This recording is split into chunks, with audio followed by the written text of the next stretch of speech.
Marcin, professional trainer from Poland. Yeah, so you have a great background. You've been a physical therapist, you've been a massage therapist, now you're a fitness professional training That's people. correct. So you brought lots of different skills and you put them into the one to look after your clients. That's correct. And you can look after their food. You're a chef. That's true. Man of many talents. So, topic today, you are training people now. You're a full-time trainer. Yes. You're one of our Max students or Max graduates.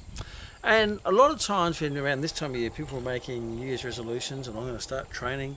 I'm going to go to the gym 5-6 times a week and I'm going to lift weights. And there's this, I guess, this view that to go to the gym and lift weights, you need to go there 3, 4, 5, 6 times a week. Yes. Yes, and then normally within a week, Gone or I miss one of those 5 sessions. I mostly flush the whole lot because I have to do all of them. And I guess the challenge is people set themselves up for failure. To fail. So you've been a very successful personal trainer. What's your approach in that, looking after the clients that you have? So if we're talking strength training, no more than once a week.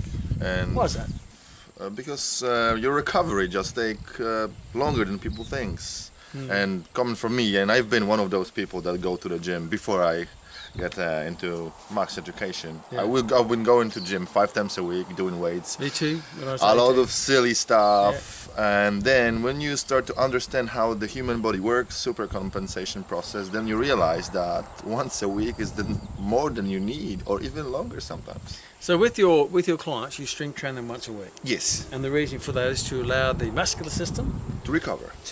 And that overcompensation can take anywhere between 3, 4, 5, 6, 7, 8 days. Yes. Even longer sometimes. Yeah. If you train harder, the harder you train, the more recovery you need. Absolutely. And particularly if someone's training with a professional who can get the best out of their training, definitely, then they'll probably need a bit more recovery, rather than train them when they're not recovered. Yes. And where does that And they're still in pain. They're still in pain, yes. Like I remember they say, back in the days, they say, oh, when your chest is in pain, you need to go and do a little bit more because it's good for you. But when you think about it, why is this good for you? Why is this good for you? Can you do better when you're in pain? No. Well, I guess that pain is muscle disruption in the muscle. At least a muscle soreness. And definitely. I remember someone explained it to me like it's like when you get a gravel rash. You know, you get a gravel rash, that's all the skin disruption, you know, and going and rubbing it again is not going to be... Definitely not. Let it recover, so then you can go into the next session fully recovered. How about cardiovascular point of view? What do you recommend on a cardiovascular for your clients? It all depends how much time they can invest in their cardiovascular. Because cardiovascular is slightly different. Because cardiovascular you can do when you have to think about it. So I think the number one, we call it move my body opportunity. So move your body? Opportunity. Because the opportunity is everywhere. You just have to look for it. It's like from a financial point of view or business point of view. If you're looking for opportunity is there for you. Yeah. So look for opportunities to move. Yes, exactly. So when you go to supermarket, where do you park your car? Is that in the first row or in the last one? Okay, so that's incidental activity. And how about planned cardiovascular training? What is your general approach to that? So, of course, it's quality instead of quantity. Okay. So, depends what's the fitness level of my client, of course, but definitely high intensity will be better because it's shorter and less boring. That's so true.